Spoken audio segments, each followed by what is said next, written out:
अस्सलामुअलैकुम, क्या हाल चाल हैं आप लोगों के। और उम्मीद करती हूँ कि आप लोग बिल्कुल खैर खैरियत से होंगे और मैं भी बिल्कुल ठीक हूँ अल्हम्दुलिल्लाह से। तो आज का जो व्लॉग है वो मैं सुबह नाश्ते के टाइम से कर रही हूँ। और आज के व्लॉग में मैं आप लोग के साथ अपनी रूटीन शेयर करूँगी मॉर्निंग की। तो देखें नाश्ते के बाद कितना किचन फैला हुआ है और इसको समेटते समेटते तकरीबन दोपहर हो ही जाती है। और ये रोज़ का डेली का यही मामूल है कि आप रात को कितना भी किचन साफ़ सुथरा करके सो जाएं, उसके बाद सुबह जैसे ही नाश्ता बनता है तो किचन इतना फैला हुआ हो जाता है कि वो जब आप समेटते हैं तो दोपहर हो जाती है। तो मैंने सोचा कि अब इसको किचन को समेटने में तो काफ़ी टाइम लग जाएगा, तो क्यों ना मैं जो है ना सबसे पहले हमदान के लिए लंच रेडी करने के लिए अंडे बॉयल करने के लिए रख दूं। तो मैं उसको डेली जो है ना लंच में मैं प्रॉपर लंच नहीं बनाती, तो मैं कभी उसके लिए फ़्राइज़ बना लेती हूँ, कभी खिचड़ी बना लेती हूँ, कभी सैंडविच बना लेती हूँ। तो बस इसी तरह से मैं उसको लंच ऐसे करके दे देती हूँ और रात का जो खाना होता है तो वो प्रॉपर होता है। तो यहाँ पर जो है ना मैंने अंडे बॉयल करने के लिए रख दिए थे और उसमें थोड़ा सा नमक ऐड करके, तो मैंने कहा जब मैं बर्तन धोऊंगी तो साथ साथ ये अंडे बॉयल हो जाएंगे। अच्छा, और ये कितना मुश्किल काम है ना कि डेली का ये सोचना, सुबह सबसे पहले आप उठ के सोच रहे होते हो कि आज खाने में क्या बनाऊँ, रात के खाने में क्या बनाऊँ, दोपहर के लिए क्या बनाऊँ, बच्चे के लिए क्या बनाऊँ। तो बड़ा मुश्किल काम होता है।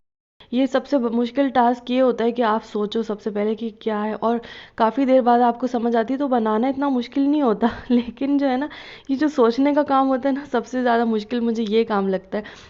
तो आप लोग भी बताइएगा कि आप लोगों को भी सबसे मुश्किल काम ये लगता है क्या। मुझे तो भाई इस काम से जो है ना, ये मुझे सबसे मुश्किल काम यही लग रहा होता है कि मैं आज क्या बनाऊँ। और मैं मशवरे भी ले रही होती हूँ, अपनी अम्मी से पूछ रही होती हूँ, हस्बैंड से पूछ रही होती हूँ कि बताओ भाई क्या।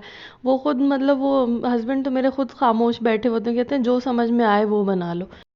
तो उनसे मैं क्या ही पूछूं। तो खैर यहाँ पे जो है ना यहाँ पे बर्तन मेरे धुल चुके थे और बस मैं ये सिंक की वॉशिंग कर रही थी। ये जो ब्रश है ना, इसके बाद से तो मेरी ज़िंदगी बड़ी आसान हो गई है और मुझे काफ़ी पसंद है ये ब्रश। तो ये इसको जो है ना आप फिल कर सकते हैं, और बस जो ऊपर का बटन है ना उसको प्रेस करके जो भी डिटर्जेंट आपने डाला हुआ होता है इसमें, तो आराम से ना इससे क्लीनिंग हो जाती है। अगर वॉश बेसिन के लिए अलग से आप यूज़ करना चाहें तो वो अलग से रख लें और सिंक के लिए अलग से रख लें, तो काफ़ी ना आसानी हो जाती है। तो खैर यहाँ पे जो है ना मैं काउंटर क्लीन कर रही थी और ये जो चूल्हे के पास का एरिया होता है ना काफ़ी ऑयली हो जाता है। तो हफ्ते में ना 2 से 3 मरतबा मैं इसको लाजमी ना क्लीन कर लेती हूँ, वरना तो सभी को पता होगा कि ये एरिया कितना ऑयली हो जाता है और सभी को पता होगा कि फिर ना बहुत गंद हो जाता है। तो अब देखें हम लोग जो है ना ख़वातीन ही ज़्यादातर पूरा दिन किचन में रहती हैं, तो मुश्किल, अब अगर हम किचन साफ़ सुथरा नहीं हो तो फिर ना दिल भी नहीं लग रहा होता और काम करने में मज़ा भी नहीं आ रहा होता। तो बस ये देखिए किचन हमारा क्लीन हो चुका है और ये वो एग है जो मैं बॉईल करके रख चुकी हूँ। अब जब मैं अपनी सफाई सुथराई ख़त्म कर लूँगी तो उसके बाद फिर मैं बॉयल एग सैंडविच बनाऊँगी हमदान के लिए। और ये देखें किचन की लुक कैसी लग रही है। और पहले भी आप लोगों को दिखाई थी कि जब क्या हाल था और अब क्या है। तो देखें कि किचन आपका साफ होगा ना तो आपका दिल खुश होगा। आप फिर सुबह से शाम तक लगे रहो, क्योंकि सुबह नाश्ता बनाओ, दोपहर का लंच बनाओ, फिर वहीं पर बर्तन धो, आटा गूंदो और जो है फिर रात के खाने की तैयारी करो, तो पूरा दिन तो इधर ही गुजर जाता है।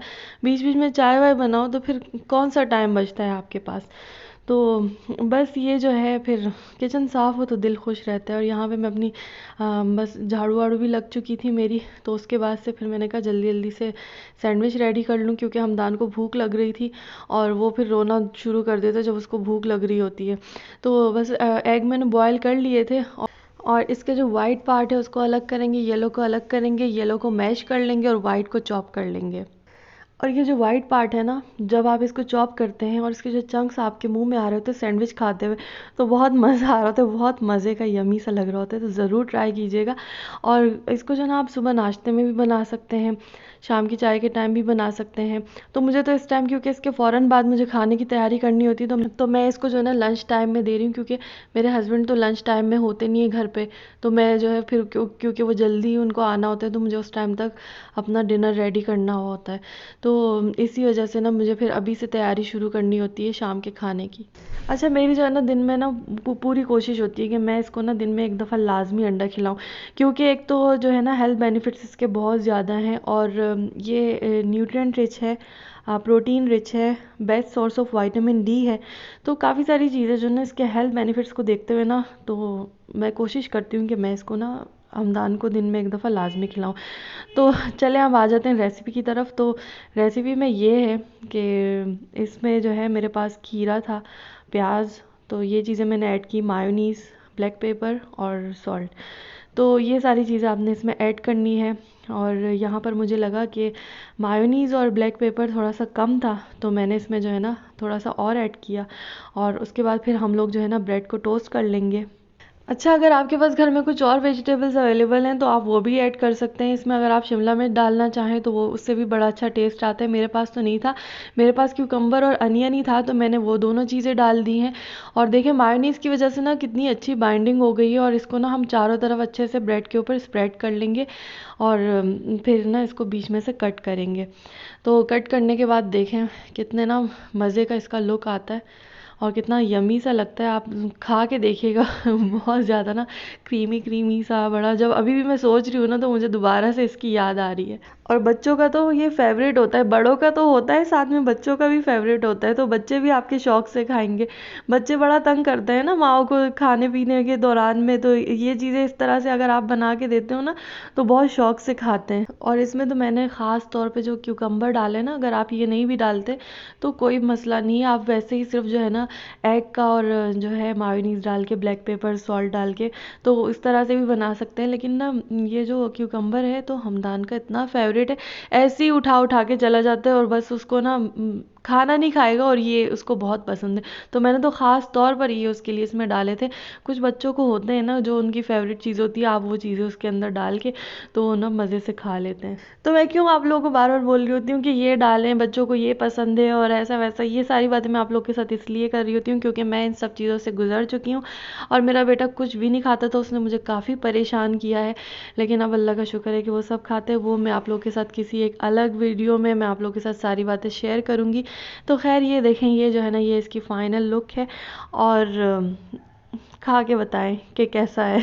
तो खैर अब जो है हमारा व्लॉग यहीं तक था। तो अब जो है इसी के साथ मुझे इजाज़त दीजिए। अगली वीडियो तक के लिए अपना ख्याल रखिएगा, दुआ में याद रखिएगा। अल्लाह हाफ़िज़।